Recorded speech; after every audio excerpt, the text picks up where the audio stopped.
Now, I believe that the word is very precise.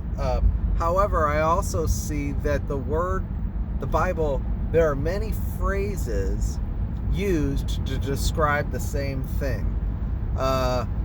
Because God is showing us all kinds of different examples to give us a greater understanding and fill in all the details. In Hebrews, there's a great example, which is the perfecting of the conscience is really the same thing as partaking of Christ, which is the same thing as entering into the rest, which is the same thing as inheriting the good land, right?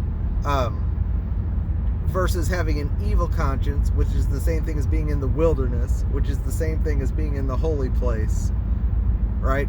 So partaking of Christ, entering the rest, enjoying the riches of the good land, and being in the holiest of all relate to the perfecting of the conscience. It's all the same thing. They're just different phrases showing different aspects of that truth.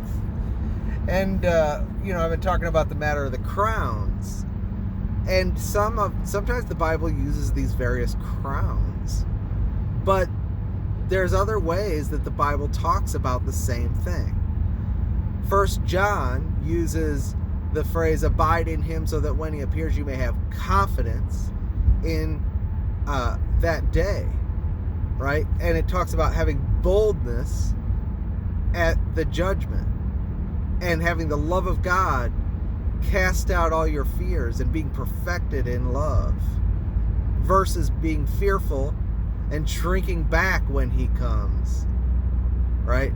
So he uses different phrases really to speak of the same thing, and that those phrases are the same thing as how the Bible talks about receiving crowns.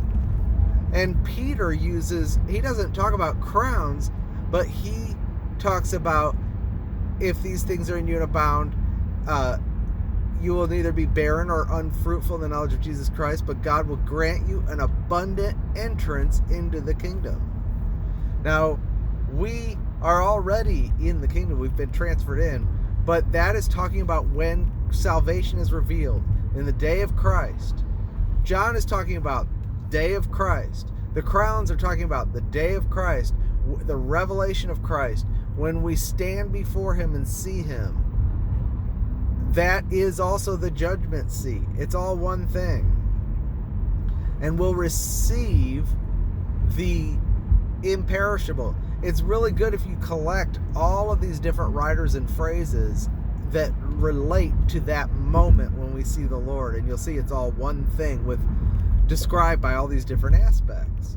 And when he talks about the abundant entrance into the kingdom, the way I look at it is like when you show up, it's like dun, da, da, da, here he is, versus if you're building with wood, hay, and stubble, it's like here he is.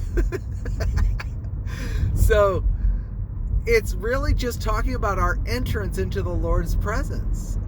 What will we be like? Will we be shrinking back in shame, or will we be joyful and confident? Now, the key to all of that is not how much you've done, but how much you've been able to come into the appreciation of the grace of Christ, to enter the rest, to partake of Christ, to enjoy him, to love him. If you have a heart full of joy, it's good enough. I did a video that said if you have a thankful heart, it's good enough. A heart full of thanksgiving is the fruit of the victory of Christ. You're really seated with him and enjoying the feast that he's prepared for you in the presence of his enemies, and of your enemies, and you're filled with the Spirit based on the full knowledge that you are guaranteed a place at his table. Nobody who comes in excited about what the Lord has done and thankful to the Lord for what he's done for them, based on their full assurance of understanding of all the riches of who he is and what he's provided for them, none of them are going to be disappointed, because he says this hope does not make us ashamed. The hope of the glory. We rejoice in the hope of the glory of God. And this hope does not disappoint, because the love of God has been shed abroad in our heart by the Holy Spirit. That's another section that's talking about that day when we see him. Collect the scriptures about that glorious day of rejoicing when we see him.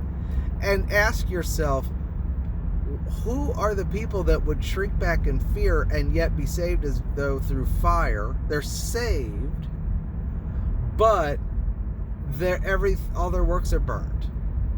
And they have no confidence.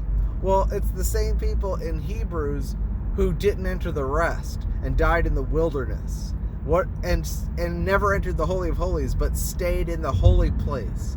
What is the holy place? He said, as long as the holy place stands, where that's the outer tabernacle, where there was the lampstand and the showbread and the altar of incense, as long as people are maintaining that, the priests had to stand continually and minister there to maintain it. He said, as long as that stood, there was just a picture showing us that the way into the holiest had not yet been made manifest. And that all stood as a figure for a time of reformation in which the veil would be removed and we would be brought directly into the holiest place. So that was a picture also of us in unbelief in the wilderness, thinking God brought us out here to die, thinking that we need to labor and maintain ourselves, maintain our own spirituality, that he's a hard taskmaster.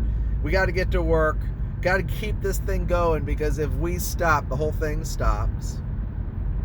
You may be saved, but you're not entering the rest. Entering the rest means you've been brought into the Holy of Holies and you realize all the work is done, there's nothing left for me to do, Christ is doing it all and he's my life now.